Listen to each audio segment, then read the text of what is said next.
The late afternoon sun stretched long shadows across the highway, painting the world in golden hues that seemed almost too perfect for someone feeling so broken inside. Emily gripped the steering wheel tightly, her knuckles white, and glanced at the rearview mirror, half expecting it to reflect a different life alive, where laughter wasn't something she remembered only in fragments. It had been nearly 3 years since her divorce, and the quiet of her apartment felt heavier with each passing day. The once familiar walls now echoed with emptiness. She spent her evenings scrolling through old photos, watching videos of birthdays, vacations, and family gatherings, feeling an ache she couldn't quite name. It was a mix of longing, regret, and a deep, unspoken hope that life might still have some warmth left for her. Beside her in the passenger seat, Nathan, her 17-year-old stepson, stared silently at his phone.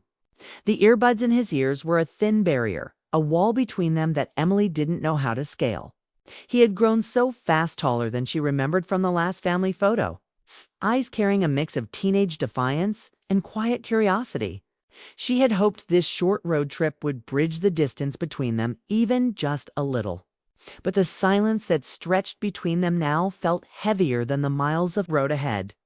The hum of the SUV's engine was the only sound until a sudden grinding noise from beneath. The hood made Emily flinch. Smoke began curling from the front of the car. Her heart lurched. "Oh no, not now," she whispered, pulling the vehicle to the shoulder. Nathan looked up, startled. "What's happening?" "The car. I think it's broken," she admitted, stepping out and opening the hood. The smell of overheated metal made her stomach twist. She tried to mask her anxiety, but Nathan's gaze caught hers. And he knew. Emily took a deep breath, scanning the horizon for any sign of help. The highway was quiet, dotted only with occasional cars racing past. She felt a pang of panic. What would they do if no help came soon? The last thing she wanted was to let fear take over, especially in front of Nathan. "We'll figure it out," she said softly, hoping her voice sounded steadier than she felt. Nathan nodded, putting away his phone. There was a quiet bravery in him now, small but steady reassurance that reminded Emily that she wasn't entirely alone in this. A few minutes later, they spotted a small inn off the road, its warm lights flickering through the dusky evening. Emily's lips curved into a tired but genuine smile. "Looks like we've found shelter for the night," she said. Nathan's eyes brightened, and he gave a small, almost shy, smile back as they pulled into the parking lot. Emily felt an unexpected flutter of hope. It wasn't much, just a little roadside hotel, but it felt like a chance. A chance to pause, to breathe, and maybe, just maybe, to reconnect with someone she cared about more than she realized. She opened the door and stepped inside, the soft scent of the lobby wrapping around her like a quiet hug. Behind her, Nathan followed, and for the first time that day, the weight of loneliness seemed a little lighter. Emily didn't know what the night would bring, but she sensed that something meaningful was waiting for them beyond that door. The hotel room smelled faintly of lavender and warm carpet. Emily dropped her bag onto the corner of the bed and sank into the chair by the window, staring at the courtyard below.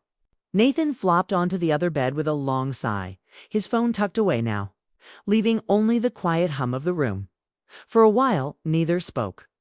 Outside, the distant sounds of cars and wind through the trees filled the silence. But inside, there was a different kind of stillness, a pause in time that allowed memories to surface. Emily's mind drifted back to the early days after she had first joined Nathan's life. She remembered the afternoons spent baking cookies in his kitchen, the laughter that echoed through the house when a recipe inevitably went wrong. She remembered quiet Saturday mornings curled up on the sofa reading together, or driving to the park and sharing stories about dreams and fears.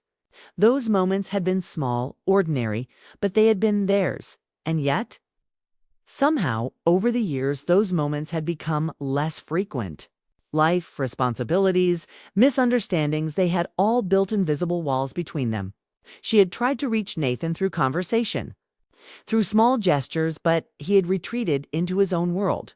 And she had retreated too, afraid of pressing too hard.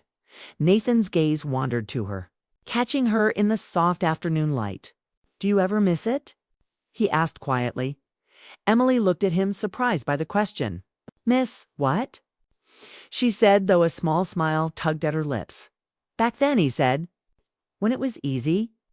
When we laughed without thinking, and everything felt lighter." She nodded slowly. "I miss it all the time," she admitted. "I think about those moments more than I probably should. Sometimes I wonder if we let too much get in the way." Nathan was silent for a moment, then leaned back, his eyes tracing the ceiling. "I guess. I didn't always know how to say what I felt. I didn't want to mess things up or make it awkward." Emily felt a pang in her chest. She recognized that same hesitation in herself.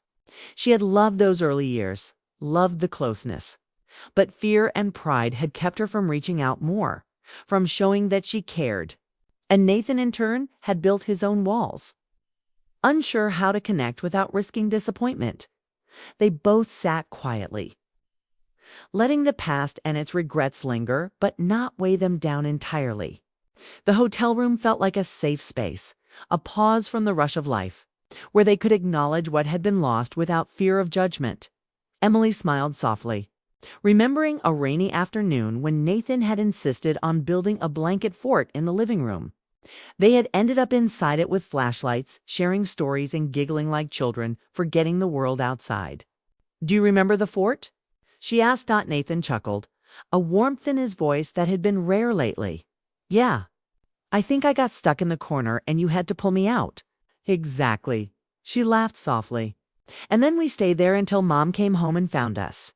You were so mad at me for laughing at your scared face." "That was one of the best days," Nathan admitted.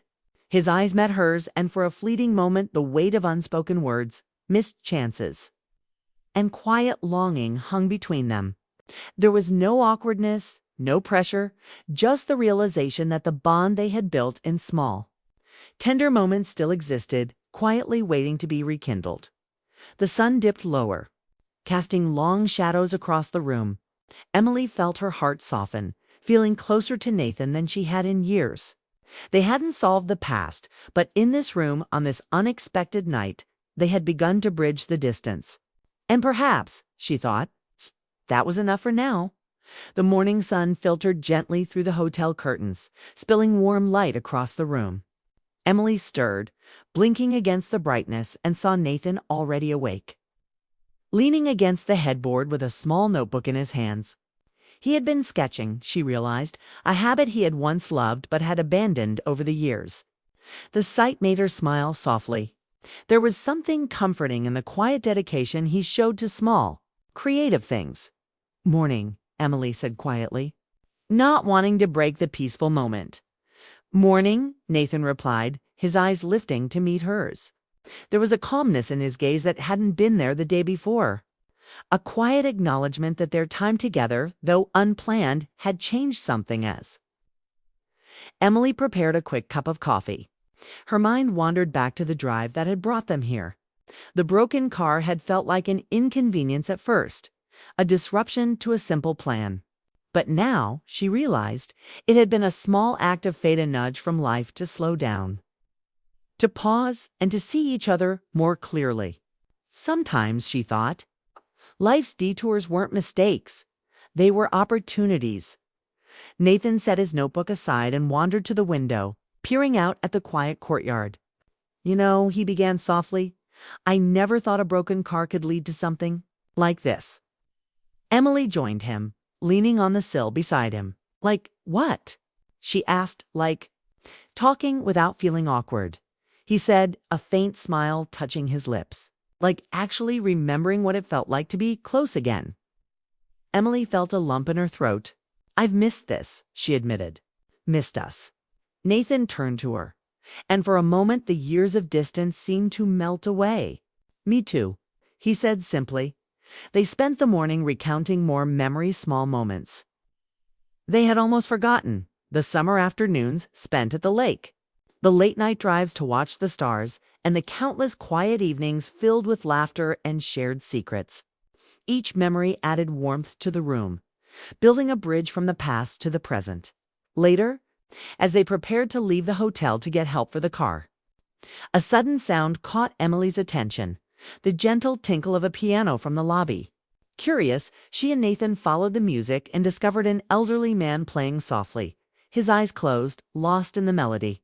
Without thinking, Nathan picked up a small notebook and began sketching the scene, capturing the warmth of the moment. Emily watched him, her heart swelling with quiet pride.